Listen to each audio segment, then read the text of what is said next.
Les nations du monde recommencent à montrer leurs muscles, en particulier les superpuissances. Selon le dernier rapport de l'Institut international de recherche sur la paix de Stockholm, les dépenses militaires ont atteint 1822 milliards de dollars l'an dernier, une progression de presque 3% par rapport à 2017 et la deuxième année consécutive de hausse. Toutes les nations du monde sont concernées, en premier lieu les États-Unis, qui ont augmenté leur budget de presque 5% à 649 milliards de dollars, plus d'un tiers du total, et Donald Trump vise 750 milliards de dollars en 2020. En croire la presse américaine, c'est un effort comparable à celui de la Seconde Guerre mondiale. Derrière, on trouve la Chine qui répond avec 250 milliards et suivent l'Arabie Saoudite, l'Inde et la France qui devancent désormais la Russie. Ces sommes considérables inquiètent à l'heure où l'argent manque pour d'autres causes. Le changement climatique, la faim dans le monde, les inégalités sociales, l'esclavage, la santé, la biodiversité. Alors attention, il ne s'agit pas de faire de l'angélisme et d'appeler à dissoudre toutes les armées de la Terre. Le monde est ce qu'il est, il est dangereux. Daesh ou Boko Haram nous prouvent chaque jour.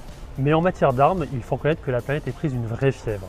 Le président américain vient même d'annoncer la sortie des États-Unis du traité sur le commerce des armes. C'était le seul traité multilatéral qui visait à contrôler la vente d'armes conventionnelles afin de s'assurer qu'elles ne violent pas des droits humains ou n'alimentent des actions criminelles. Mais même avec ce traité, d'immenses failles demeurent.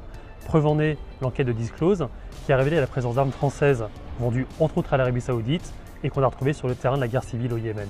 Comme souvent, l'une des solutions, à l'heure où le multilatéralisme est à la peine, pourrait venir de la finance. En 2018, le plus grand fonds de la planète, BlackRock, annonçait l'exclusion des fabricants d'armes de ces fonds éthiques.